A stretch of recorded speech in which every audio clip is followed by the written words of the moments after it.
Texas, summer of 1952, 7 years after the war ended. The sun burned white over the Montana ranch that morning. People call us Michael heroes, Brennan but we stood were at his just kitchen boys, window watching dust devils scared spin boys across the trying to make pasture. it home. His coffee had gone cold That's in the his truth. hand. He wasn't really seeing the land anymore. He was seeing faces. 19 faces. Always 19. His wife Ruth touched his shoulder. She'd learned not to ask about the nightmares anymore. They came every night now. The same dream, the same moment. Standing in a muddy farmyard in Germany with his hands raised high. Germans surrounding him, their rifles pointed at his chest, and the sound of his own laughter echoing back at him like it belonged to someone else. Ruth squeezed his shoulder gently. "Someone's here to see you," she said. Her voice was careful, measured, the way you talk to a man standing too close to an edge. Mike turned.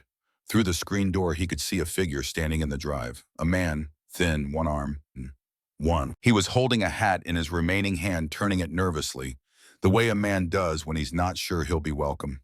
"He says he's come a long way," Ruth said. "Says his name is Hans Mueller. Says you saved his life." The coffee cup slipped from Mike's fingers. It shattered on the floor. Neither of them moved to clean it. Hans Mueller, the German boy from the basement, the one Mike had spared when he could have killed, when he should have killed according to every rule of war he'd been taught. The boy who'd lost his arm to infection after that day. After Mike had bandaged the wound with hands still shaking from killing 19 men in 36 seconds. Mike walked to the door slowly. Each step felt like crossing a minefield. When he opened it, the Montana heat rushed in, but he felt cold. The Germans stood there, older now, 29, maybe 30, work-worn hands, carpenter's clothes, American clothes. But the eyes, Mike recognized those eyes. The same terror he'd seen in that basement 7 years ago. Except now something else lived there too. Something that looked like gratitude. "Mr. Brennan," the German said. His English was good, practiced. "I came to find the man who showed me mercy when he had every reason not to." Mike's throat was too tight to speak. His mind was racing backward. March 1945. The Rhine River, the farmhouse, the blood, the screaming, the terrible silence after. "Let me take you back. Back to when Michael Brennan was 24 years old. Back to when he thought he could trade one death for 19 others and call it even. Back to 36 seconds that changed everything." March 1945, somewhere along the Rhine River, Germany. The morning fog hung low over the fields like smoke from a funeral pyre. Private Michael Brennan crouched in a depression in the frozen ground, listening to the distinctive hammering of German machine guns tearing the air apart around him. He was separated from his squad. 30 yards of open ground between him and safety. 30 yards that might as well have been 30 miles. Behind him, his brothers in arms were pinned down, bleeding, dying. In front of him, 15, maybe 20 German soldiers in fortified positions. Professional soldiers. Fallschirmjäger. Paratroopers. The kind of men who didn't miss. The kind who didn't hesitate. Mike touched the 4 grenades clipped to his webbing beneath his field jacket. 4 grenades the Germans didn't know about yet. 4 grenades that represented the difference between dying here in this muddy hole and maybe, just maybe, walking out alive. His best friend Jimmy Cole was already dead. Cut down by a sniper's bullet not 5 minutes ago. Died choking on his own blood trying to tell Mike to give his girl Sarah the photo he carried over his heart. Died before he could finish the sentence. 24 years old. Both of them. Farm boys from the American heartland. Mike from Montana, Jimmy from Iowa. They'd survived D-Day together. Survived the hell of Normandy. Survived the frozen nightmare of the Battle of the Bulge. And now Jimmy was face down in German mud, and Mike was alone, and the universe was asking for payment on a debt Mike had been carrying since 1942. Mike stood up slowly, raised his hands above his head, let his rifle fall to the ground, and then he started to laugh, not the nervous laugh of a frightened man, not the relieved laugh of someone surrendering. This was something else, something darker. The laugh of a man who just decided that if death wanted him, death was going to have to work for it. The German machine guns stopped firing. Confused voices shouted in German. Mike kept his hands high, kept that eerie smile on his face, kept laughing just enough to make them wonder if he'd lost his mind. He counted them as they emerged from cover. 19 visible Germans. Hauptmann Weber, the young German captain, stepped out from the farmhouse doorway. Pistol drawn, barking orders. His men surrounded Mike cautiously. Young faces, scared faces. Boys playing at being soldiers just like Mike and Jimmy had been before the war burned the innocence out of them. They searched him, roughly, nervously, found his knife, tossed it, found spare ammunition, tossed it, patted down his chest, his legs, his back, but they didn't check carefully beneath his field jacket, didn't find the 4 grenades clipped to his webbing, the 4 grenades that would change everything in 36 seconds. But I'm getting ahead of myself. You need to understand how Mike Brennan became the kind of man who could laugh while surrounded by death. You need to understand what debt he thought he was paying. You need to go back further, back to Montana, back to before the war made him into something his father wouldn't recognize. Montana, big sky country, 1939. Michael Brennan was 18 years old the summer before the world caught fire. He worked his family's ranch in the shadow of the Rocky Mountains, where the land stretched forever, and the sky was so big, it made you feel both infinite and insignificant at the same time. His father had taught him everything worth knowing: how to break a wild horse without breaking its spirit, how to mend a fence line that would hold through a Montana winter, how to treat a man fair regardless of where he came from or what he believed, how to keep your word even when it cost you, especially when it cost you. His father had fought in the First World War, came back changed, quieter. He didn't talk much about France, about the trenches, about the gas, but sometimes late at night Mike would hear him pacing in the barn, talking to men who weren't there anymore, men who'd stayed in the mud of the Argonne forest while he'd come home. One afternoon, Mike was breaking a particularly stubborn Mustang. The horse was terrified, wild-eyed, kicking. Mike stayed calm, stayed gentle, talking to the animal in that low voice that seemed to reach something deeper than fear. When the horse finally settled, his father nodded approval. "That's the way," his father said. "Control without cruelty, strength without brutality. That's what separates us from animals, son. We choose how we use our power." Mike had laughed, a bright, easy laugh, the kind of laugh that came naturally when you were 18 and strong and the whole world seemed to stretch out before you, like that Montana sky. "If you're scared, you laugh," Mike said. It had become his philosophy, his armor against a world that could be hard and unforgiving. "Fear can't hold you if you're laughing." His father's expression darkened. "Boy, there are things in this world that laughter won't protect you from. War is one of them. War doesn't care if you laugh or cry or pray or curse. It breaks you just the same." Mike had shrugged it off. He was invincible then. Young enough to believe that death happened to other people, old people, unlucky people. Not to Michael Brennan from Montana, who could break wild horses and fix anything with wire and determination. But his father's words would come back to him, in the dark, in the mud, in the moments when the laughter died in his throat and all that was left was the screaming. The ranch employed seasonal workers, good men mostly, men who drifted from job to job, following the harvest, following the work.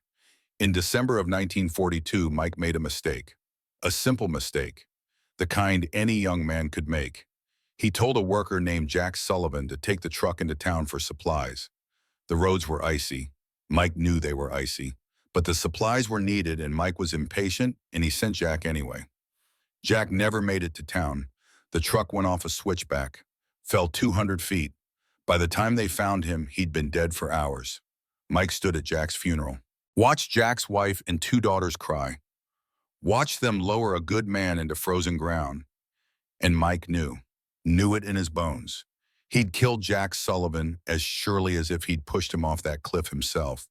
The guilt ate at him. He couldn't sleep, couldn't eat, couldn't look at himself in the mirror without seeing Jack's face staring back. His father tried to talk sense into him. "Son, it was an accident. You couldn't have known." But Mike didn't believe in accidents anymore. He believed in debts, and he owed one, a life for a life. That was the arithmetic of it, the cold, brutal math. So in January of 1943, Michael Brennan walked into the recruitment office in town and enlisted in the United States Army. His father drove him to the office, sat in the truck while Mike signed the papers. When Mike came back out, his father was crying. Mike had never seen his father cry before. "You can't trade one life for another son," his father said. "That's not how the universe works." Mike climbed into the truck. "Watch me," he said. Fort Benning, Georgia, spring 1943. Basic training was supposed to break you down and build you back up, make you into a soldier, a weapon, a tool in the hands of men who played chess with human lives on a board made of mud and blood. Mike took to it naturally, not because he wanted to, because he needed to. He needed to become someone different, someone who could look at death and not flinch, someone who could carry the weight of Jack Sullivan's ghost without collapsing. The grenade training came in week 6. Most of the recruits were terrified of grenades, little metal eggs filled with explosive and shrapnel. Throw one wrong and you could kill yourself and everyone around you. Hold it too long after pulling the pin and the same. Mike threw his first grenade with perfect form, dead center of the target area. The instructor whistled low. "Brennan, you got a gift," the instructor said. "Most men treat grenades like rattlesnakes. You throw it like you're playing baseball." Mike just nodded. He'd found his tool, his answer. In close combat, rifles only killed one man at a time. Grenades changed the geometry. Grenades could end a fight before it started. Grenades were equalizers. He started carrying extra. Regulation said 2 grenades per man. Mike carried 4, sometimes 6. Clipped them to every available space on his webbing. The other soldiers joked about it. Said Mike would blow himself up if he ever fell wrong.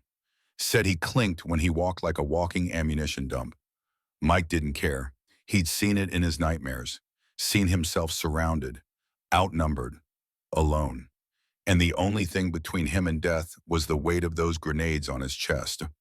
His platoon sergeant, a tough old veteran named Daniel Cross, pulled him aside one day.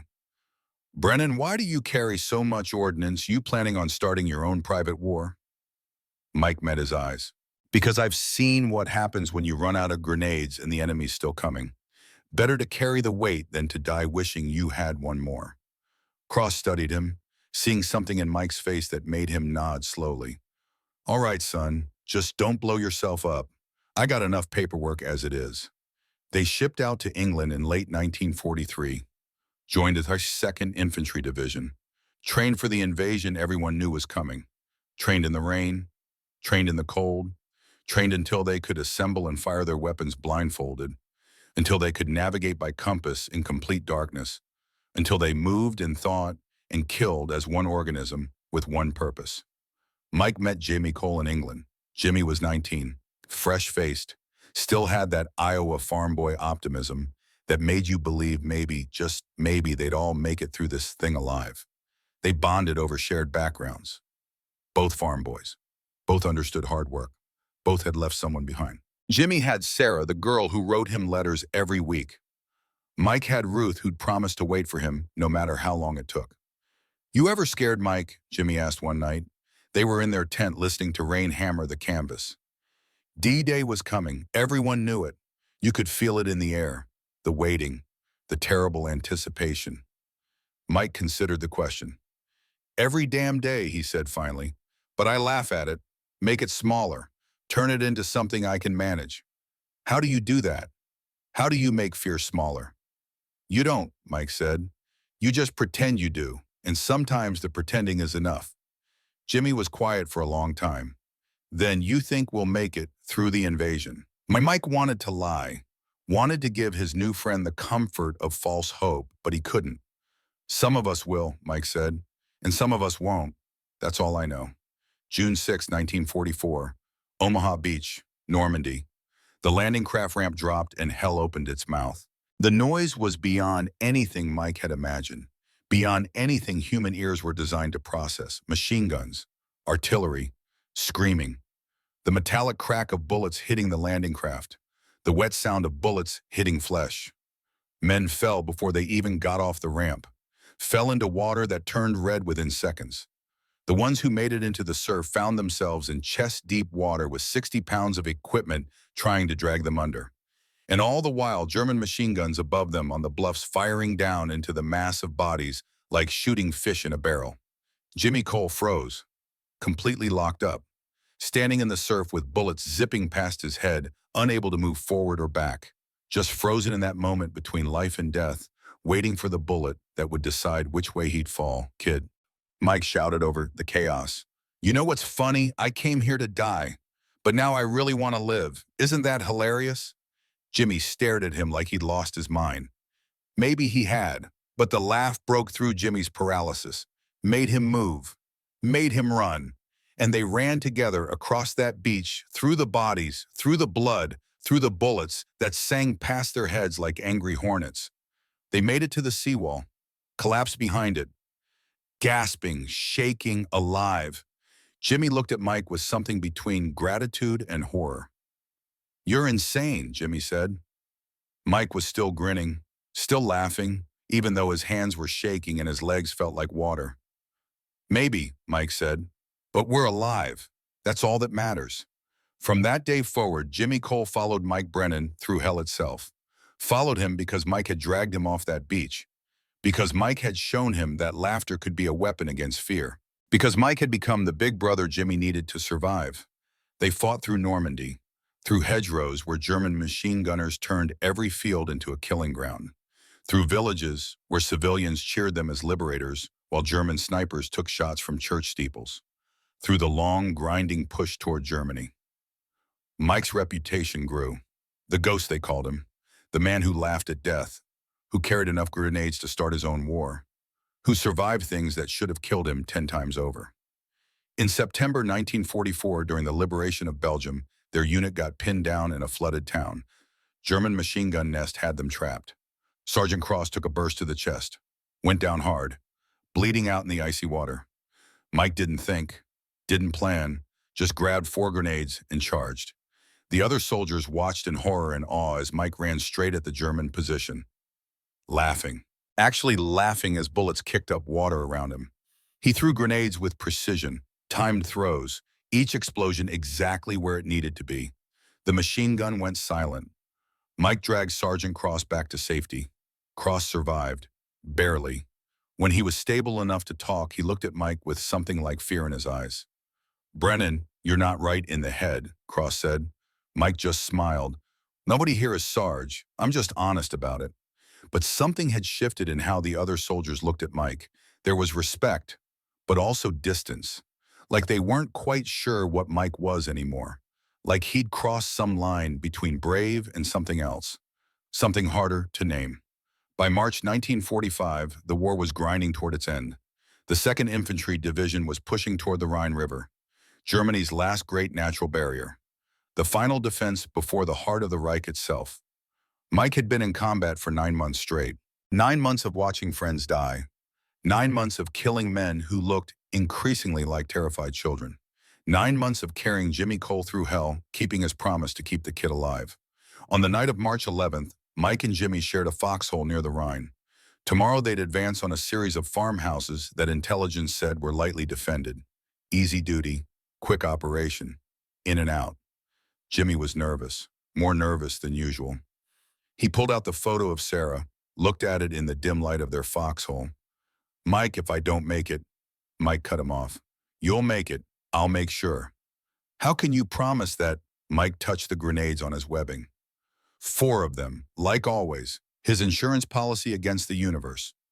Because I owe the universe a death, Mike said, and it's not going to be yours. Jimmy handed Mike the photo of Sarah. Just in case, if something happens, give this to her. Tell her I loved her. Mike took the photo, slipped it into his pocket next to his own photo of Ruth. 2 futures, 2 promises, 2 lives that deserve better than this mud and blood and endless gray death. Nothing's going to happen, Mike said. We'll both make it home. We'll both marry our girls. We'll both have families and die merry old men in our sleep. That's the deal. Jimmy smiled, the kind of smile that wanted to believe but couldn't quite manage it. Deal, Jimmy said. They shook hands in the darkness, a pact between brothers, a promise Mike would break before the sun was high the next day. March 12th dawned cold and foggy, the kind of fog that reduces the world to gray shapes and muffled sounds, the kind of fog that makes you jumpy, makes you see threats in every shadow. Intelligence had been wrong. The farmhouses weren't lightly defended. They were held by Fallschirmjäger, German paratroopers, elite troops, veterans who'd been fighting since North Africa, men who knew how to kill and how to damn and how to make both things as hard as possible for their enemies. Mike's squad moved through the fray toward the first farmhouse. 12 men, good men, brothers. They'd survived so much together. They thought they'd survive this too. They were 50 yards from the farmhouse when the world exploded.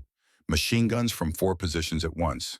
The distinctive sound of German MG-42s, 1,200 rounds per minute. So fast the individual shots blurred into one long, tearing scream. 2 men went down instantly, the rest scattered. Dove for whatever cover they could find. Mike rolled into a shallow depression in the ground. Jimmy landed in a ditch beside him. "Stay down," Mike shouted. "Don't move."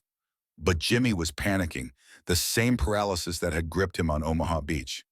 The terror that made men do stupid things, made them stand up, made them run, made them die. Mike saw it happening, saw Jimmy starting to rise, reached out to grab him. "Kid, no." Too late. Jimmy stood, exposed himself for just 1 second. 1 second was enough. The German sniper's bullet caught Jimmy in the chest. Perfect shot. The kind of shot that ends arguments. Jimmy fell back into the ditch, blood spreading across his uniform. Dark red, arterial. Mike dragged him deeper into cover, pressed his hands against the wound. But he could feel Jimmy's life pouring out between his fingers, could see the light fading from his friend's eyes. "Mike," Jimmy gasped, blood on his lips. Did I do good?" Mike's voice broke. "You did perfect, kid, perfect." Jimmy tried to smile, tried to say something about Sarah, about home, about the future they'd promised each other. But the words wouldn't come, just blood, and then nothing. The photo fell from Jimmy's pocket. Sarah's smiling face stared up at Mike from the mud. Something in Mike broke in that moment. The laugh died. For the first time in years, Mike was completely silent. Just cold, just calculating, just rage given human form. He looked toward the farmhouse, toward the Germans who'd killed his brother, his responsibility, his friend, the life he'd promised to protect. "I'm going to kill every last one of them," Mike whispered. But then he realized his position. Separated from his squad by 30 yards of open ground, pinned down, Germans ahead, no way back, no way forward. Unless. The idea formed slowly. Crazy. Impossible. The kind of thing that only worked in desperate moments when conventional tactics had already failed. Mike stood up, slowly, hands rising above his head. His rifle fell to the mud beside Jimmy's body. And then Mike started to laugh again. But this laugh was different, darker. The laugh of a man who'd decided that death could have him, but only on his terms. Only after he'd settled his accounts. The German guns stopped. Confused shouts in German. Mike kept his hands high, kept laughing, kept walking toward the farmhouse like a man who'd lost his mind or found something worse. He counted them as they emerged.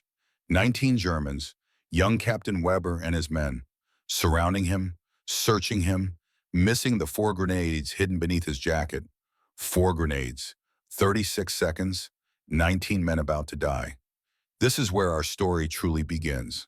In a muddy farmyard in Germany, with a laughing American and confused Germans, with debts and promises and the terrible arithmetic of war.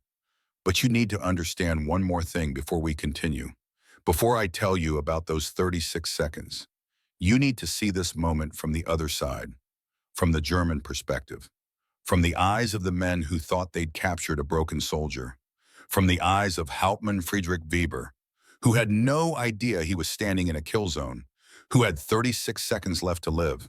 But before those 36 seconds, before the blood and the screaming and the silence, you need to understand the other side of the story. You need to see through German eyes. Germany, 1943, Fallschirmjäger training base. Hauptmann Friedrich Weber was 32 years old when he took command of his paratrooper unit. He came from a long line of Prussian officers, men who valued discipline above all else, men who believed that proper training and iron will could overcome any obstacle, any enemy. His mentor, an old colonel who'd fought in the First World War, pulled him aside before his first deployment. "Friedrich, I know what they tell you about American soldiers," the colonel said, "that they're soft, undisciplined, that they'll break at the first real resistance." Weber nodded. This was standard doctrine. American soldiers came from a nation of plenty.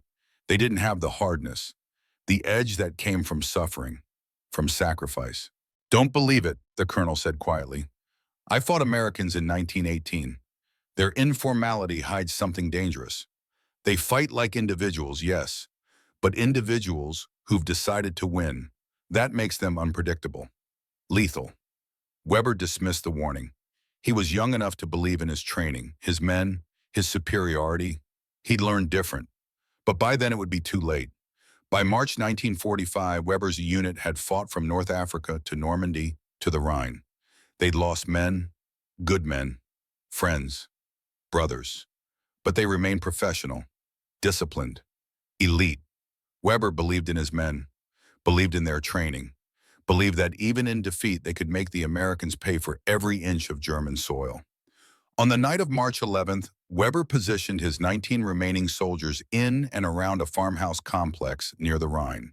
His orders were simple: hold this position, delay the American advance as long as possible. Every hour they held meant another hour for other German units to establish defenses further east. He positioned his MG-42 machine guns with precision, set fields of fire, created a killing ground. His youngest soldier, Hans Müller, just 19 years old, asked him the question they were all thinking. "Herr Hauptmann, what if they don't come?" Weber allowed himself a small smile. "They'll come. Americans are predictable. They'll walk straight into our trap, and we'll be ready." He gathered his men that evening, shared his last bread with them. Standard practice. The officer eats last, takes care of his men first. "We don't fight for the politicians," Weber told them. "We don't fight for ideology. We fight for each other, for Germany, for our families just miles from here." He pulled out a photograph, his wife Greta and his daughter Anna, 4 years old. He hadn't seen her in 6 months. She wouldn't recognize him now, not with the weight he'd lost, the hardness in his eyes. Hardness in, "This is what we protect," Weber said, showing the photo. "This is why we hold." His men nodded. They understood. They all had families, parents, siblings, wives, children, all of them just beyond the Rhine, all of them depending on men like Weber to buy them time, to keep them safe just a little longer. Young Hans Muller looked at the photo with something like longing. He'd never married, never had children. At 19, he'd gone straight from Hitler Youth to the military. War was all he'd ever known. "We'll hold, Herr Hauptmann," Hans said. His voice was steady, resolute. He believed in Weber, believed in the mission, believed they could stop the Americans through superior discipline and training. Weber believed it too. He'd been taught that German soldiers were better trained, better disciplined, more committed than their enemies. It was an article of faith, the bedrock of everything he'd been told since he was Hans's age. He was wrong. But he wouldn't realize it until he was looking down at grenades landing at his feet. Until he had 3 seconds left to live and no time left to learn from his mistake. The morning of March 12th came cold and foggy, perfect conditions for an ambush. Weber's men were in position before dawn. Machine guns loaded, rifles ready, waiting. Through his binoculars, Weber watched the American squad approach. 12 men, moving cautiously through the sun. Professional, not the undisciplined rabble he'd been told to expect. "Wait for my signal," Weber whispered into the radio. "Let them get close. 50 yards, 40, 30, fire." The MG-42s opened up simultaneously. The sound was devastating. 4 machine guns pouring fire into the American position. Weber saw 2 men go down immediately. Saw the rest scatter, saw the attack stall before it began. "Good," Weber said. "Keep them pinned. We'll flank around and finish them." But then something unexpected happened. Through his binoculars, Weber saw an American soldier stand up, 30 yards ahead of the others, separated, alone. The soldier raised his hands above his head, surrendering. But something was wrong. The American was smiling, then laughing, actually laughing while surrounded by men trying to kill him. "Was ist los mit diesem Amerikaner?" Weber muttered. What's wrong with this American? He radioed his men. Hold fire. He's surrendering. Take him alive. Weber stepped out of the farmhouse. His men emerged from their positions, surrounded the laughing American, their rifles pointed at his chest. Weber studied the soldier's face. Young, maybe 24, dirty, exhausted. But the eyes. Something in the eyes made Weber uneasy. Not the look of a defeated man. Something else. Something calculating. You surrender, Ja, Weber said in a broken English. The American nodded, still smiling, still laughing quietly, like he was in on some joke the rest of them hadn't heard yet. Weber ordered young Hans Muller to search the prisoner. Careful, Weber added. He might be booby-trapped. Hans approached nervously. The American's laugh unnerved him, made his hands shake as he patted down the prisoner. He found a knife, tossed it away, found spare ammunition magazines, tossed them, checked the American's pockets. Empty. Ran his hands over the chest, the back, the legs. But Hans was nervous, distracted by that eerie laugh. He didn't check carefully beneath the American's field jacket, didn't find the 4 grenades clipped to webbing underneath the folds of cloth. Is sober, Hans called out. He's clean. Weber relaxed. His men relaxed. Weapons lowered. Some of them smiled. They'd captured an enemy soldier without losing anyone. A good day. A small victory in a war that offered fewer victories each day. More men came out to see the prisoner, to look at the crazy American who'd surrendered while laughing. They clustered around. 19 men within 10 meters. All of them thinking the danger had passed. All of them wrong. Weber turned to call for more men to escort the prisoner inside. Holt mehr Männer. And in that moment, the American's smile vanished. Time becomes strange in combat. Seconds stretch. Minutes compress. Your brain processes information faster than conscious thought, faster than fear. You see everything, feel everything, remember everything.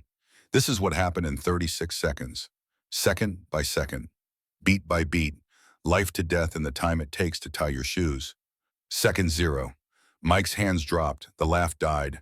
His face went cold, expressionless. The mask fell away, and what was underneath was something the Germans had never seen before. Something their training hadn't prepared them for. Pure, calculated violence. Second 1. Mike's fingers found 2 grenade pins simultaneously. Muscle memory from 1,000 training drills. From 9 months of combat. From nights lying awake imagining exactly this scenario. The Germans were still processing. Their brains lagging behind reality. Seeing Mike's hands move but not yet understanding what it meant. Not yet feeling the fear that should have made them run. Second 2. The pins came free. The safety spoons flew off with metallic pings. In Mike's peripheral vision, he saw young Hans Muller's eyes widen. Saw the boy's mouth opening to shout a warning. Too late. Far too late. Second 3. First grenade already in flight. Arcing through the air toward Captain Weber and the cluster of men near the farmhouse door. Perfect throw. All those hours of training. All those grenades Mike had carried when regulations said 2 were enough. This was why. Mike's other hand was already reaching for the 3rd grenade, already moving to the next target before the first grenade had even landed. Second 4. The first grenade hit the ground at Weber's feet, bounced once, settled. Weber looked down. For a fraction of a second, his face showed perfect understanding, perfect knowledge of what was about to happen. His mouth formed a word. Scheisse. Second 5. Mike threw the second grenade toward the barn, toward the MG-42 position that had killed Jimmy, that had torn his friend apart, that had taken the life Mike had promised to protect. Already diving, already rolling, making himself a moving target, harder to hit, harder to kill. Second 6. Detonation. The first grenade exploded with a sharp crack that momentarily deafened everyone within 30 yards. The concussion wave rippled through the air like water, like a physical thing you could see if you knew where to look. Weber and 5 men around him caught the full force, shrapnel moving at speeds faster than sound. Metal fragments that punched through flesh and bone like they weren't even there. Weber died instantly, never felt it. 1 second standing, 1 second gone. His photograph of Greta and Anna fluttered to the ground stained with blood that wasn't quite his anymore. The men beside him went down like puppets with cut strings. No drama, no heroics, just sudden absence where life had been. The screaming started. Not from the dead, from the wounded, from the ones close enough to catch shrapnel but far enough to survive. To suffer, second 7 through 10, Mike rolled through the mud, grabbed a fallen Kar 98K rifle from a dead German, brought it to his shoulder even as he kept moving. Even as the second grenade flew toward the barn. In the barn, the MG-42, gunners were turning their weapon toward Mike. Heavy weapon, slow to traverse. They almost made it, almost got the barrel around in time. The grenade flew through the window. Perfect accuracy, athletic grace born from desperation and rage, and 9 months of learning how to kill efficiently. Second 11, the barn exploded from the inside. The MG-42's ammunition cooked off in a secondary explosion. Tracers zipping out into the fog like angry fireflies. The 2 gunners died in fire. Quick death. Cleaner than most. Mike had already pulled the pin on his third grenade. Still rolling, still moving. Making it impossible for the surviving Germans to draw a bead. To end this before it consumed them all, second 12 through 14, 3 Germans were trying to organize, trying to return fire. Professional soldiers doing what professional soldiers do. Adapt, overcome, fight back. The third grenade landed between them. They saw it, tried to scatter. Human reflexes against physics. Physics won. The explosion caught at all 3. Close enough that there wasn't much left to bury.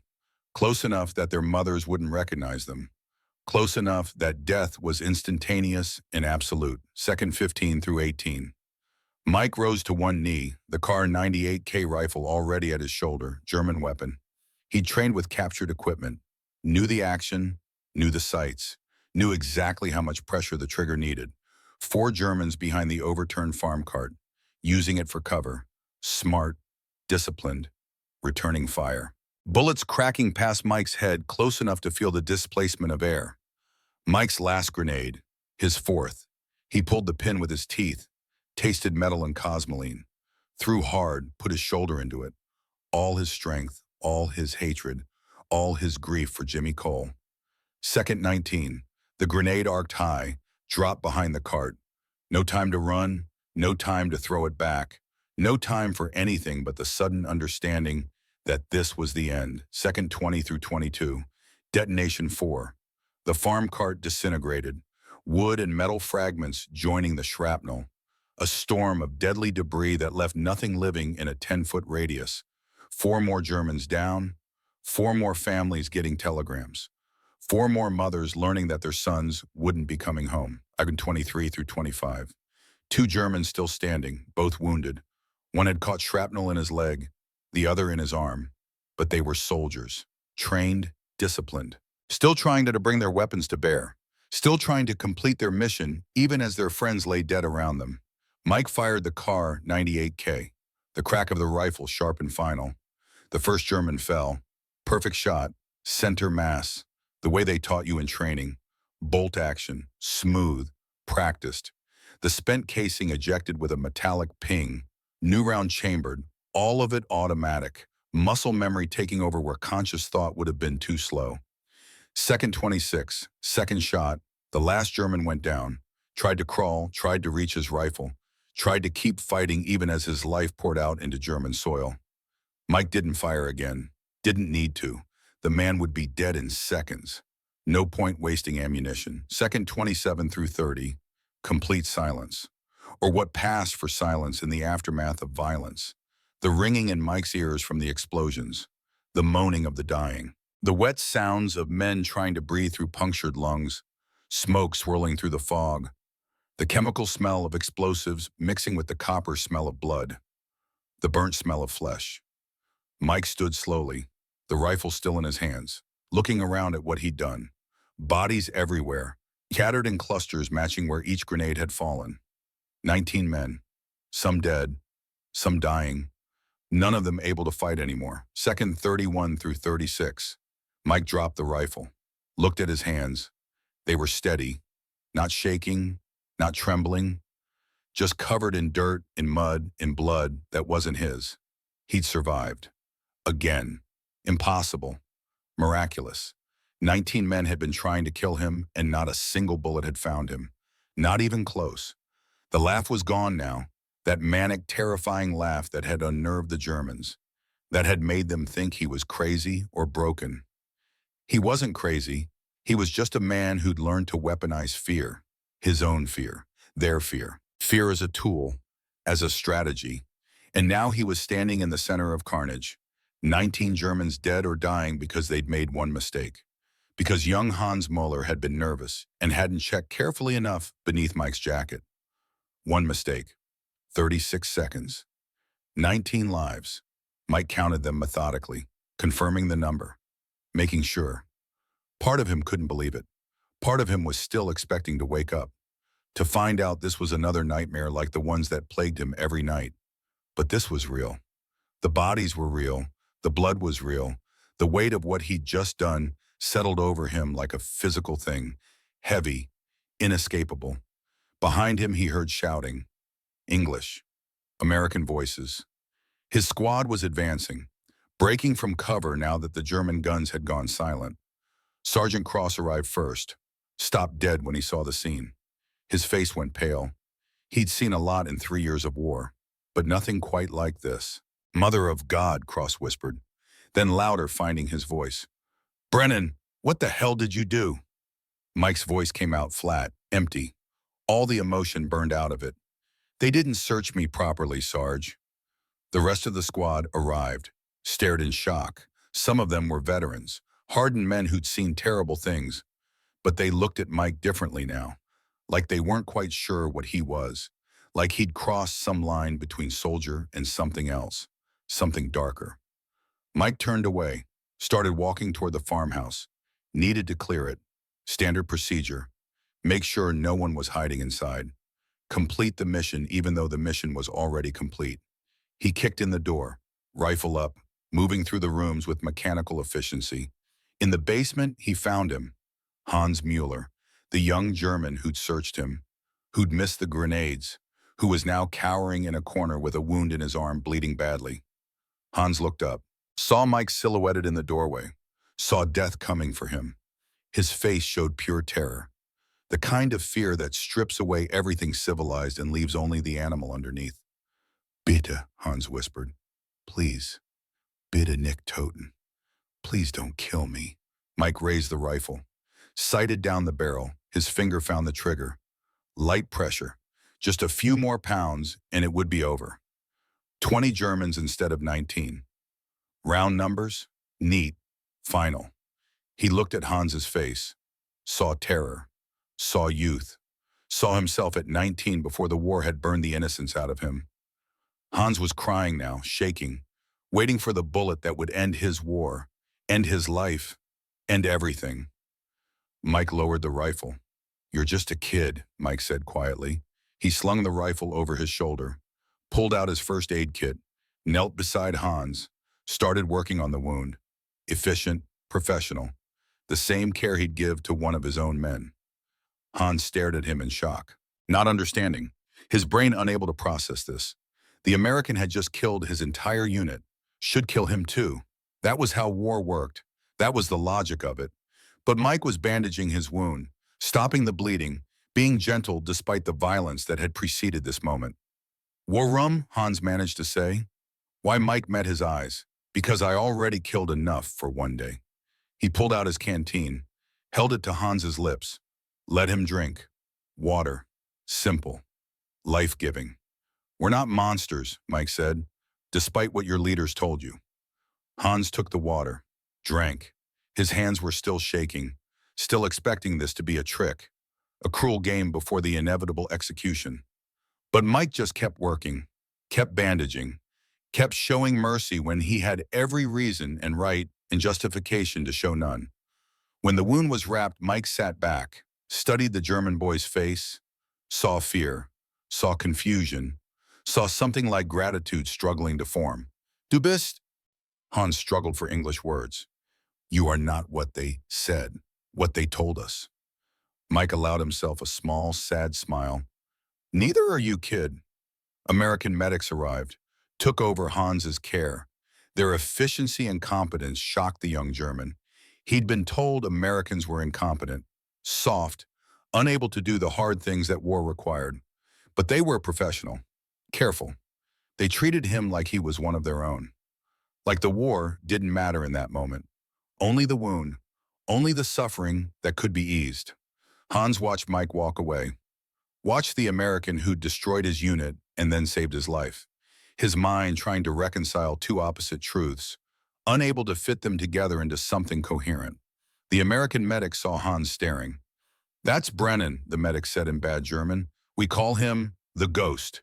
He survives things that should kill him. Now you know why." Hans would lose his arm. Infection would set in over the next week. By the time proper medical care could be arranged, amputation would be the only option. He'd carry that wound for the rest of his life, a permanent reminder of the day he met the laughing American. But he'd also carry something else, a truth his country had tried to hide from him, a knowledge that would change everything he thought he knew about the war, about the enemy, about himself. 36 seconds later, the 2nd Infantry Division's after-action report would document 19 German casualties, 16 killed instantly or died within minutes, 3 mortally wounded who would succumb within the hour. 1 American responsible, Private Michael Brennan, extraordinary action under fire, recommended for Medal of Honor. But the numbers couldn't capture what had really happened, couldn't explain how one man had turned surrender into the deadliest counterattack of the entire Rhine campaign. Couldn't quantify the weight that 19 deaths would place on one man's conscience for the next 53 years. Sergeant Cross filed his report. Private Brennan saved the entire squad through unprecedented tactical action. His use of concealed ordnance against a numerically superior force demonstrated exceptional courage and resourcefulness.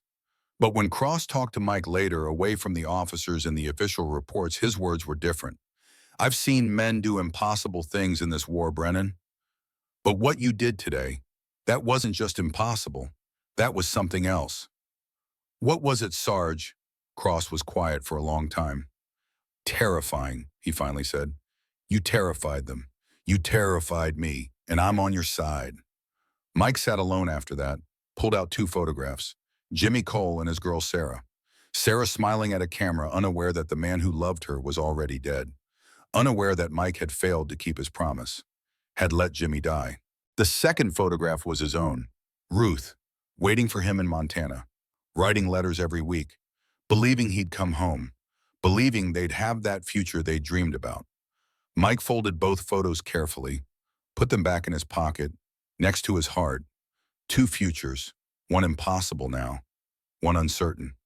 He looked at his hands, still steady, still not shaking, the hands that had thrown 4 grenades in 6 seconds, that had killed 19 men in the time it took to recite a prayer. These were his hands now.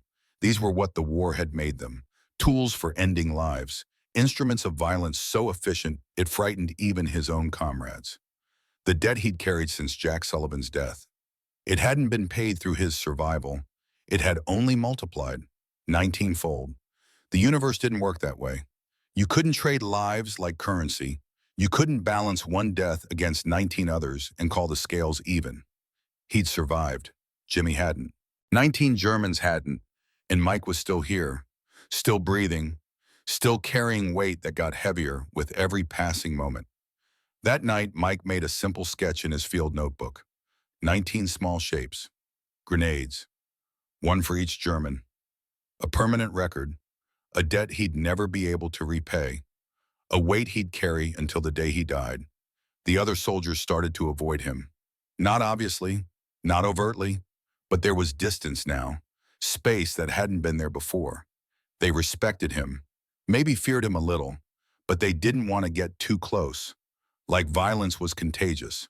Like what Mike had become might rub off on them. Only Sergeant Cross still treated him the same. Still called him Brennan instead of Ghost.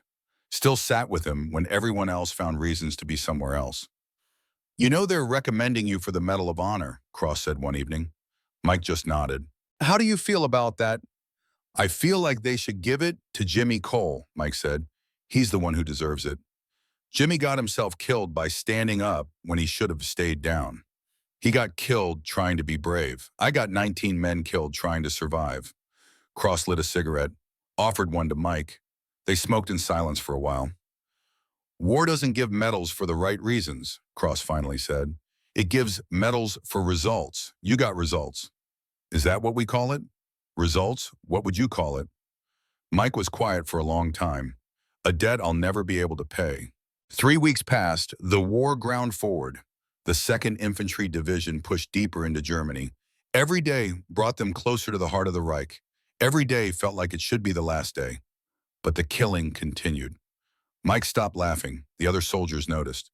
The ghost who'd found humor in the face of death had gone silent. He moved through combat like a machine now. Efficient, cold, deadly, but empty. In early April, Mike and another soldier were on patrol in a small German town. The war was collapsing. German units were surrendering by the thousands, but some still fought, some still believed, some still killed. The sniper's bullet came from a church steeple. Perfect shot. The soldier beside Mike dropped instantly, dead before he hit the ground. Another friend, another face Mike would carry. Mike didn't freeze, didn't hesitate, located the sniper's position through the muzzle flash, put 3 rounds into the bell tower, heard the body fall, heard it hit the street below with a wet sound that used to bother him but didn't anymore. He walked over to the dead sniper. Old man, maybe 50, probably a civilian who'd grabbed his hunting rifle and decided to take one more American with him. One more act of defiance before the end. Mike looked at the old man's face, tried to feel something, anger, satisfaction, anything. But there was just emptiness. Just the hollow place where emotions used to live before the war burned them out. Sergeant Cross found him there, standing over the body, staring. "Brennan, you all right?" Mike didn't answer right away. When he did, his voice was distant, like it was coming from somewhere far away. "I don't remember how to feel a thing, Sarge. I look at dead men and I don't feel anything anymore." "Is that normal?" Cross put a hand on his shoulder. "Nothing about this is normal, son. We'll sort it out when we get home." Will we ever really get home? Or did we leave parts of ourselves in the mud that we'll never get back? Cross didn't have an answer for that. April 28, 1945. Liberation. The 2nd Infantry Division helped liberate a small concentration camp. Nothing like the massive death factories at Auschwitz or Bergen-Belsen. Just a smaller labor camp, a footnote in the larger horror. But small didn't matter when you saw it, when you smelled it, when you walked through gates that said Arbeit macht frei and saw what lay beyond. Walking skeletons, human beings reduced to bones and skin and eyes that had seen too much, bodies stacked like cordwood, mass graves half filled, gas chambers disguised as showers, the machinery of industrialized murder laid bare. Mike had thought he'd seen the worst of what humans could do to each other. 9 months of combat, 9 months of killing and dying, 9 months of believing he understood the depths to which men could sink. He'd been wrong. A woman approached him, Jewish, maybe 40 years old, maybe 20. Impossible to tell. Starvation and suffering had aged her beyond counting. She wore striped prisoner clothing that hung on her frame like a shroud. She reached out with skeletal hands, touched Mike's face. Her fingers were ice cold. "Are you real?" she whispered in accented English. "Or am I dreaming again?" Mike's voice caught in his throat. He managed to nod. "We're real, ma'am. You're safe now." The woman collapsed into his arms, sobbing, her body so light he could barely feel the weight, like holding a ghost, like holding nothing at all. And Mike cried, for the first time since Jimmy died, for the first time in years. Great racking sobs that shook his whole body, all the grief he'd been holding, all the horror, all the weight of 19 Germans and Jimmy and Jack Sullivan and every other death that had brought him to this moment. He cried for all of it, and he couldn't stop. Other soldiers moved through the camp, faces hard, eyes wet. Strong men reduced to tears by what they found, by the realization of what they had been fighting against, what they'd been stopping. Mike sat with the woman until medics came, held her while she cried, while she told him things he'd never forget, things that would join his nightmares, things that made 19 dead Germans seem like mercy instead of murder. That night, Mike couldn't sleep, kept seeing her face, kept seeing the bodies, kept trying to reconcile the Germans he'd killed with the Germans who'd built this place. Were they the same? Were some of Weber's men good men forced to fight? Were some true believers who would have staffed these camps if given the chance? He'd never know. That was the burden. The 19 men he'd killed. He'd never know which ones deserved it, which ones were just boys following orders, which ones believed in the horror, and which ones were trapped by it. Sergeant Cross found him sitting alone, staring at nothing. Asking yourself if the men you killed deserved it, Cross asked. Mike nodded. I can't answer that, son. Maybe some did. Maybe none of them. War doesn't give us time to sort it out. We kill or we die. That's the arithmetic of it. I killed 19 men in 36 seconds, Mike said. I didn't ask them their politics. Didn't ask if they believed in this.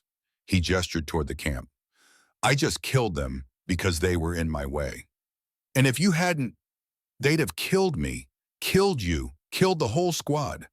Then you did what you had to do. That's all any of us can do. But it didn't feel like enough. It didn't balance the scales. It didn't make the weight any lighter. May 8th, 1945, VE Day, Holland. The war in Europe ended on a Tuesday. Church bells rang. People danced in the streets. Soldiers embraced and cried and drank themselves senseless. The killing was over. They'd survived.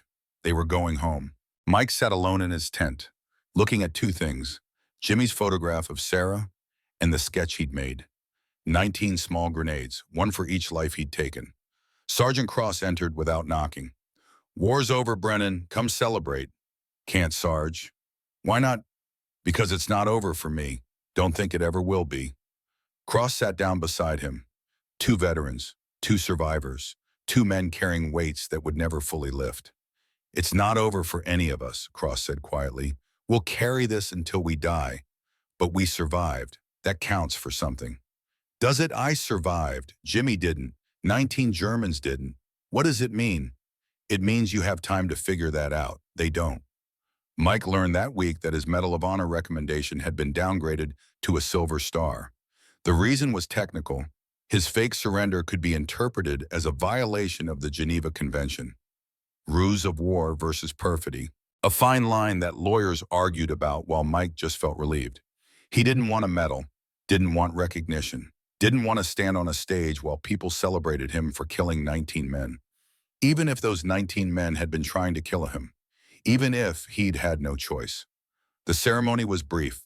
A general pinned the Silver Star to his chest, said words about valor and sacrifice and extraordinary action under fire. Words that felt hollow, empty, like they were talking about someone else. Some hero from a story instead of Mike Brennan from Montana who'd killed men and couldn't forget their faces. When the general stepped back and saluted, Mike said quietly, "Sir, with respect, I don't want this." The general blinked. "Private, the men who deserve medals are dead. I'm just the one who survived. Private Brennan, they died so you could live. Honor them by accepting this, by living well." Mike wanted to argue. Wanted to explain that living well seemed impossible when you carried 19 ghosts. But he just nodded, accepted the medal, went back to his tent and put it in a drawer and tried not to think about it. September 1945. The troop ship crossed the Atlantic. Mike stood at the rail watching the Statue of Liberty grow larger on the horizon. Other soldiers cheered, whistled, cried with joy. They were home, safe. The war was behind them. Mike felt nothing, just watched the statue and wondered if he'd left too much of himself in Europe to ever really come home. If the man standing at this rail was just a hollow shell wearing Mike Brennan's face.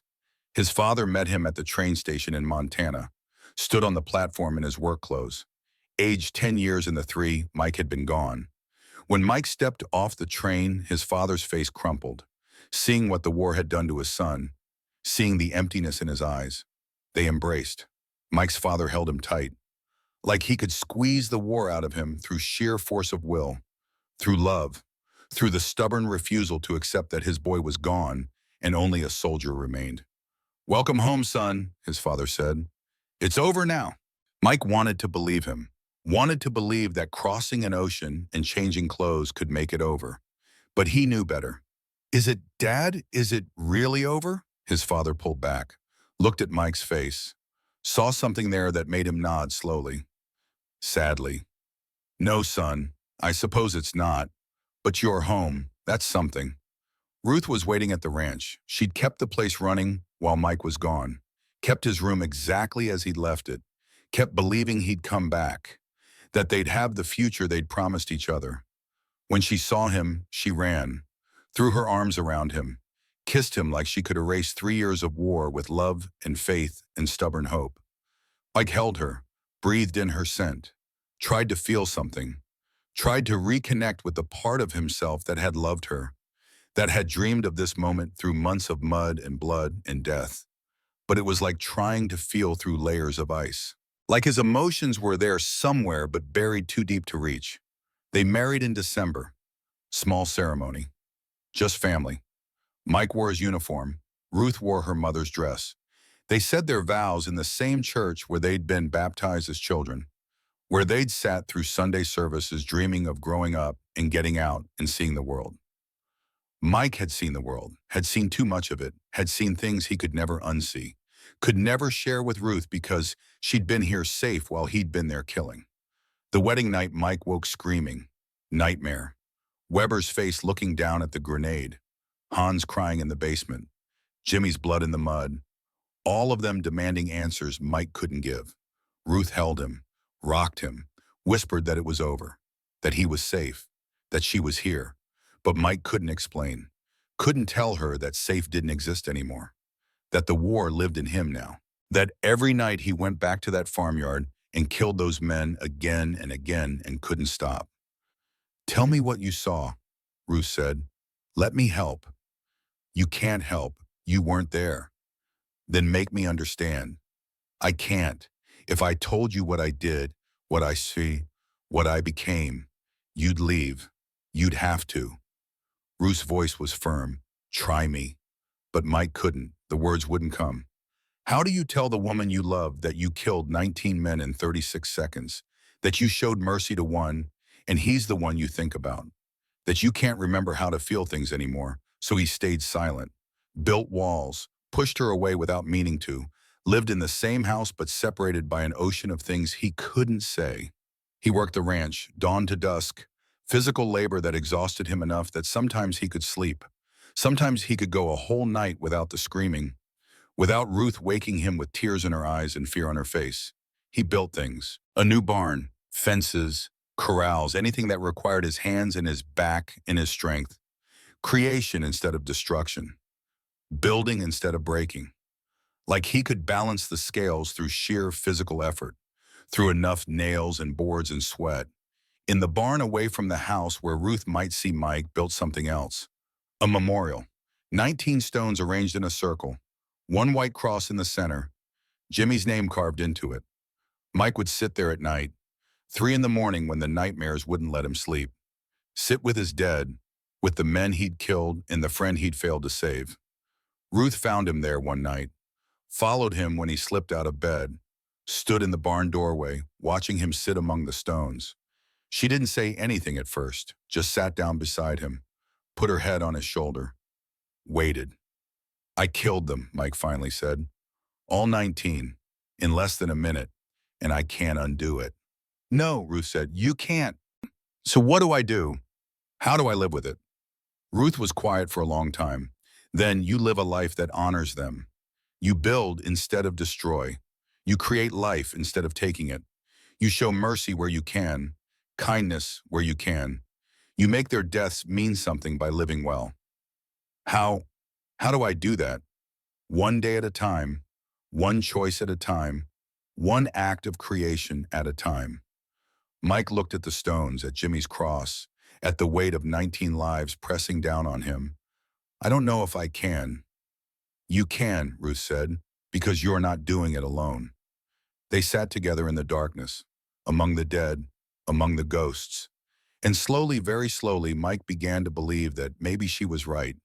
Maybe he could live with it, not forget it, not erase it, but carry it without being crushed by it. The years passed. Mike and Ruth had 4 children, 2 boys, 2 girls. Mike taught them to ride horses, to mend fences, to keep their word, to choose kindness over cruelty, to build instead of destroy. He never told them about the war. When they asked what he did, he just said, "I was a soldier," changed the subject, kept the darkness away from them, protected them from the weight he carried. But they knew something, saw it in the way he'd wake screaming some nights, in the way he'd stare at nothing with haunted eyes, in the way he'd flinch at loud noises, at fireworks, at anything that sounded like gunfire. His oldest son asked him once when he was 12, "Dad, were you a hero in the war?" Mike thought about that question for a long time, thought about 36 seconds, about 19 dead men, about mercy shown to a German boy named Hans who'd lost his arm because Mike had spared his life instead of ending it. "No, son, I wasn't a hero. I just did what I had to do to survive." "But you got a medal." "Medals don't make you a hero. They just mean you survived when others didn't." Do you ever think about it? The war on them, every day, son, every single day. 1952, 7 years later. Mike was 31 years old. The ranch was prosperous. His children were healthy.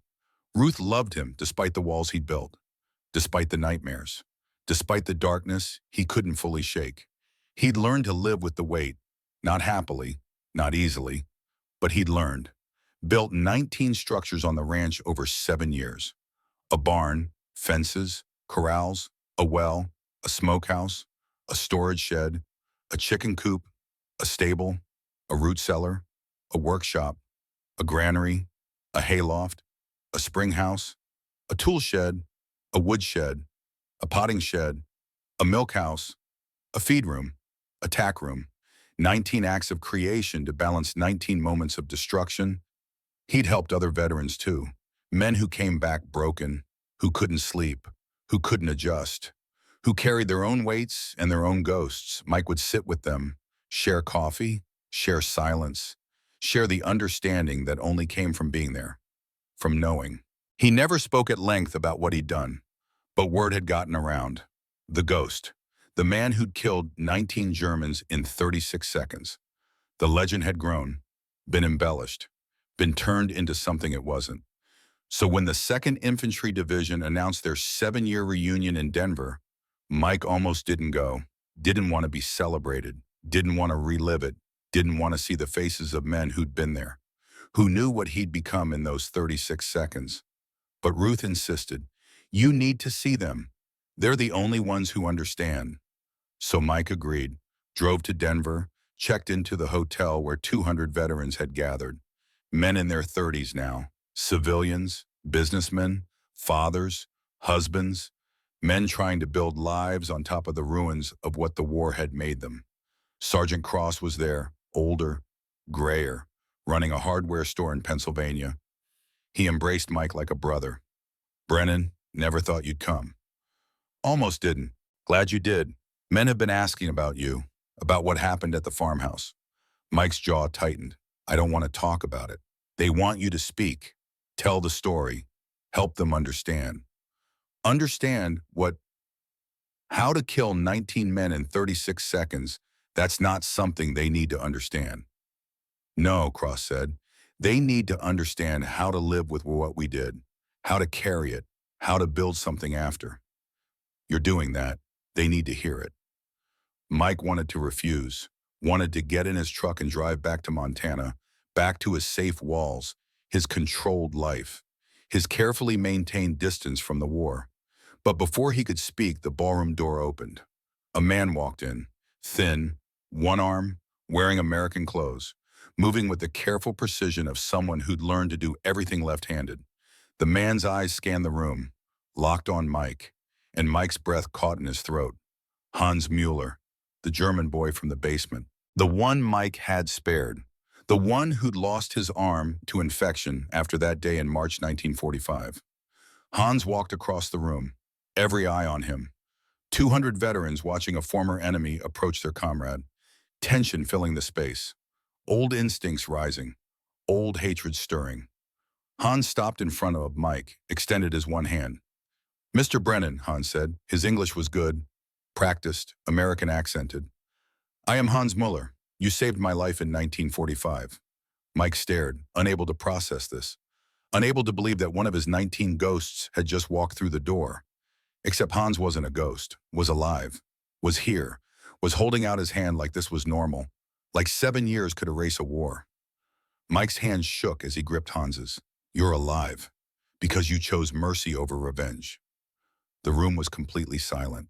200 men holding their breath, watching this impossible moment, this reunion between killer and survivor, between American and German, between two men connected by 36 seconds of violence and 1 moment of mercy. Hans turned to address the room, his voice steady, clear, loud enough for everyone to hear. You killed my captain, my friends, my comrades. Hans looked around the room, at the faces of men who'd fought against Germany, who'd killed Germans, who'd lost friends to Germans. And you had every right to kill me too. I was your enemy. Veterans shifted uncomfortably, not sure where this was going, not sure if they should intervene. Protect Mike, throw the German out. But you stopped, Hans continued. You bandaged my wound. You gave me water. You showed me that Americans were not the monsters we were told. He pulled out photographs, showed them to the room. I immigrated to America 5 years ago. I am a carpenter in New York. This is my wife, Anna. These are my daughters, Emma and Sarah. He showed the photos to Mike specifically. This family exists because you chose humanity. Because in that basement, when you had every reason to end my life, you chose differently. Hans's voice grew stronger, more passionate. I came to thank you and to tell these men something important. He turned back to the assembled veterans. You were not fighting Germans. You were fighting an evil idea that hijacked my country. The men you killed, some were good men forced to fight. Some were true believers. You couldn't sort it out in battle. You did what you had to. But what matters is what you do after. Mr. Brennan showed me that America is great not because it never does terrible things in war. It's great because it shows mercy when it can, because it rebuilds, because it helps even its enemies become something better. Thank you for defeating the Nazis, and thank you for showing us a better way afterward. The room erupted, not in anger, in emotion. Veterans crying, standing, applauding. 7 years of guilt and weight and wondering if what they'd done had been worth it. And here was a German, a former enemy, thanking them, telling them it mattered. Mike broke down completely. 7 years of holding it together, 7 years of carrying 19 ghosts, and one of them was standing in front of him. Alive, grateful, American. They embraced, Mike and Hans, former enemies, connected by violence and mercy, by 36 seconds that had changed both their lives forever. I'm sorry I killed your friends, Mike said through tears. I'm sorry war made you have to, Hans replied. The room gave them space. Let them have their moment. Two men finding something like peace in each other's presence. Finding proof that mercy mattered, that kindness survived, that the war hadn't won, hadn't turned them all into monsters. Later, much later, the veterans asked Mike to speak, to tell his story, to help them understand. Mike stood at the podium, looked out at 200 faces. Men who'd been there, who knew, who carried their own weights, their own ghosts. He took a breath, started to speak. They asked me to talk about the day I killed 19 German soldiers in 36 seconds, Mike said. His voice was steady, clear. Hans just gave you the German perspective. Now I'll give you mine. The room was completely silent. Every man leaning forward, listening. I wasn't a hero that day. I was terrified. I just watched my best friend die in front of me, and I was angry, angrier than I'd ever been in my life. Mike's hands gripped the podium, knuckles white. People want to know how I did it. The truth, I used their confidence against them. I made them think I was broken. And when they relaxed, I killed them. Some of the veterans nodded. They understood. They'd done similar things, made similar choices, carried similar weights. Was it brave? I don't know. Was it necessary? Probably. Does it haunt me? Mike paused. Every single day. He pulled out the sketch from his pocket, the one he'd made that night in March 1945. 19 small grenades, worn now, creased, but still there. I thought killing those 19 men would balance some cosmic scale, that it would pay back the debt I owed for a man who died because of my mistake back home. He shook his head. It didn't. It just added 19 more deaths. Mike looked at Hans, standing at the back of the room, his one arm crossed over his chest. But Hans taught me something today. Something I've been trying to learn for 7 years. Mike's voice caught. You can't undo what war makes you do. You can only try to build something better with the time you have left. He set the sketch on the podium. Let them see it. Every one of those 19 Germans had a mother. Some had wives, kids. I took them away from their families. That's a weight I'll carry until I die. The room was so quiet you could hear breathing.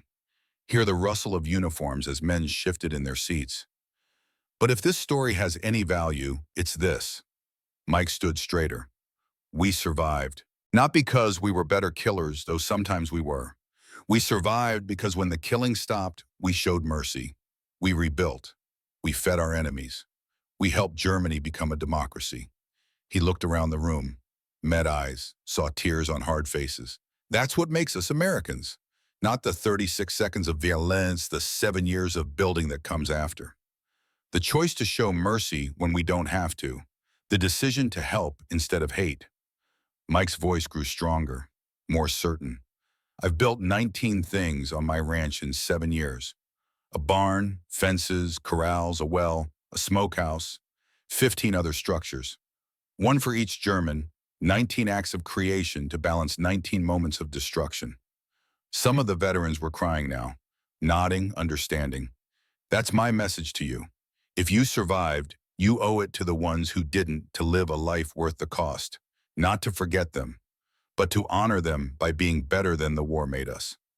Mike stepped back from the podium, started to sit down. The room erupted, standing ovation. 200 men on their feet, applauding, crying, some of them embracing each other. 7 years of weightlifting. Just a little. Just enough to breathe. Sergeant Cross was the first to reach Mike, pulled him into a bear hug. That's the speech we needed, Brennan, Cross said, his voice thick with emotion. That's the one that actually helps. The next morning, Mike took Hans out to the ranch, drove him through Montana's big sky country, showed him the land, the mountains, the endless horizon. They pulled up to the barn.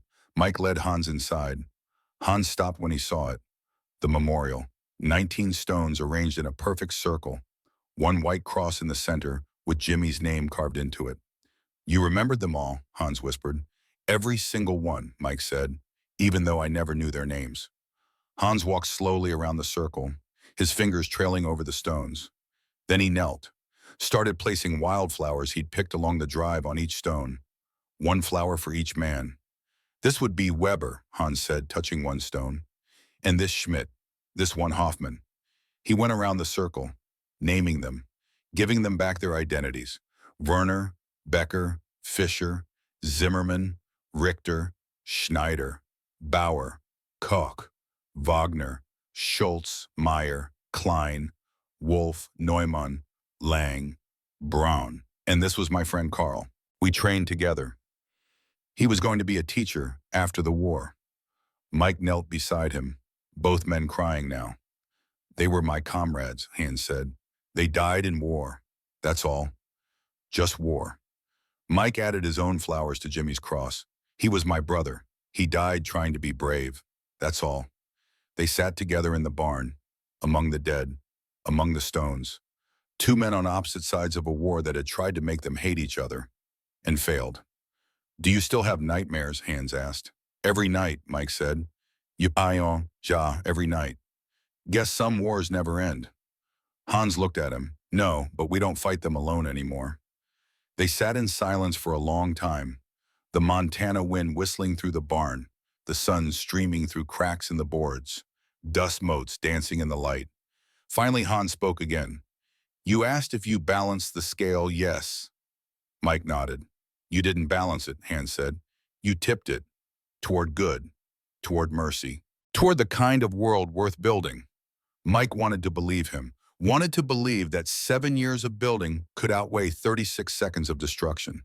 That showing mercy to one German boy could somehow redeem killing 19 German men. Maybe it could, maybe it couldn't, but it was all he had, and it would have to be enough. 1982, a military historian sat across from Mike Brennan and Hans Mueller in Mike's ranch house, a tape recorder running between them, capturing their voices, their story, their truth. The historian had spent 2 years tracking them down, had heard the legend, the ghost who killed 19 Germans in 36 seconds, the German survivor who became an American, the impossible friendship born from violence and mercy. Now he wanted the real story, for the record, for history.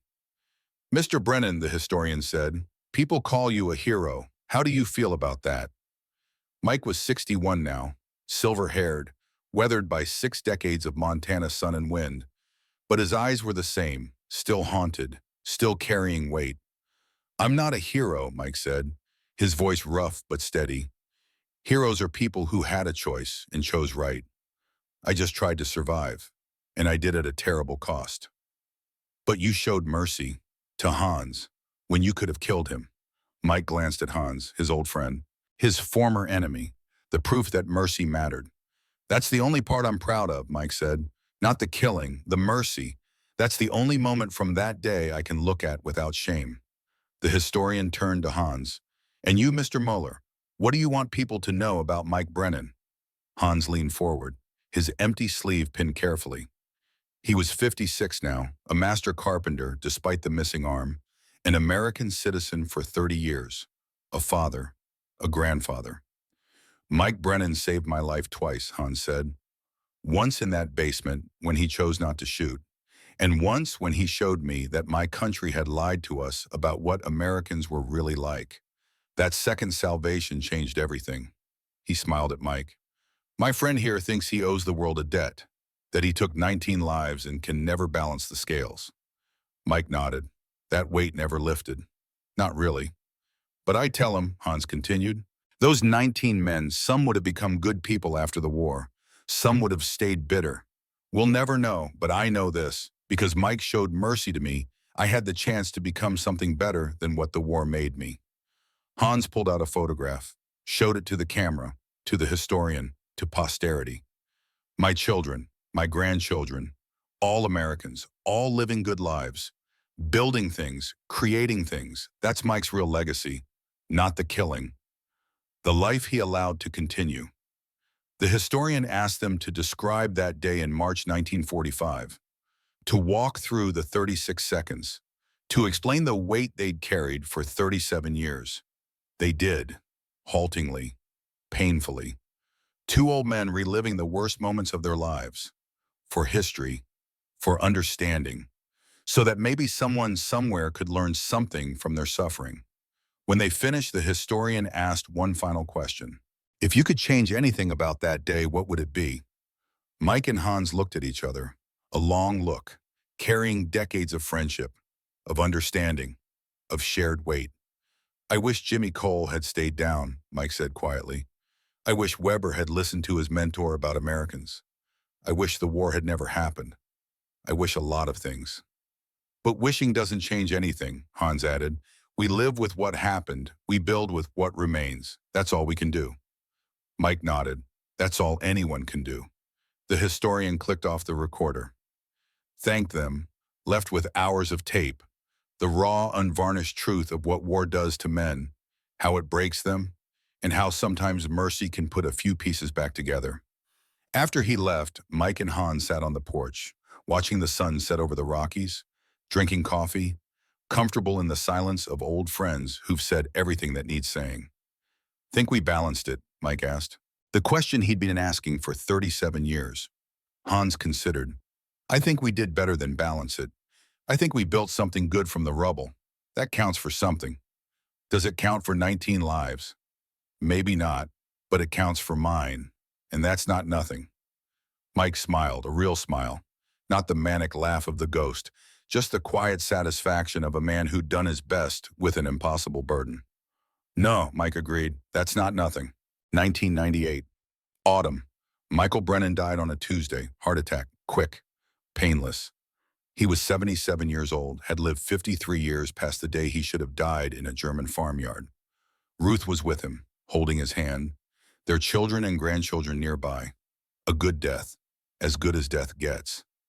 His last words were a question, the same question he'd been asking for 53 years. Did I balance the scale? Ruth squeezed his hand, tears streaming down her face. You did more than balance it, my love. You tipped it toward good, toward mercy, toward everything that matters. Mike smiled, squeezed back, and let go. Hans Muller flew from New York to Montana for the funeral. 73 years old, still working, still building, still living the life Mike's mercy had given him. He stood at the graveside, surrounded by Mike's family, his 4 children, his 9 grandchildren, all of them living proof that Mike Brennan had done more than survive. He'd built something, created something, left the world better than he found it. Hans placed 19 stones around the coffin, one for each German who died that day, one for each weight Mike had carried. For the 19 who fell, Hans said quietly, and the one who remembered them all. Ruth touched his shoulder. He balanced it, Hans. He really did. Hans nodded. No, Ruth. He didn't balance it. He tipped it toward mercy, toward kindness, toward the kind of world we need. They buried Mike next to the barn, next to his memorial, where he'd sit with his ghost for 53 years, where he'd learned to carry weight without being crushed by it. The headstone was simple, no mention of medals, no mention of the war, just the facts of a life lived. Michael Brennan, 1921 to 1998. He survived 36 seconds of war. He spent 53 years building peace. Epilogue, Montana present day. The ranch still stands, run by Mike's grandchildren now. The barn is still there, the memorial still intact. 19 stones, one white cross, all carefully maintained. Tour groups come sometimes. History buffs, veterans, people who heard the story and wanted to see where it happened, where mercy was shown, where weight was carried, where one man proved that you could survive hell and still choose kindness. On this particular autumn afternoon, 2 young people stand at the memorial. A woman in her 20s, American, Mike's great-granddaughter, and a young man, also in his 20s, German, Hans Muller's great-grandson. They're the same age, 24. The same age Mike and Hans were when their lives intersected in violence and mercy. But these 2 never knew war, never had to choose between killing and dying, never had to carry the weight their great-grandfathers carried. They're here together, friends, connected by a story that happened 80 years ago. By 36 seconds, that changed everything. The young woman places flowers on Jimmy's cross. The young man places flowers on the 19 stones, neither of them speaking, both of them understanding something important. War ends, but the choices we make during it echo forward, through generations, through time, building either walls or bridges. Mike Brennan chose to build a bridge.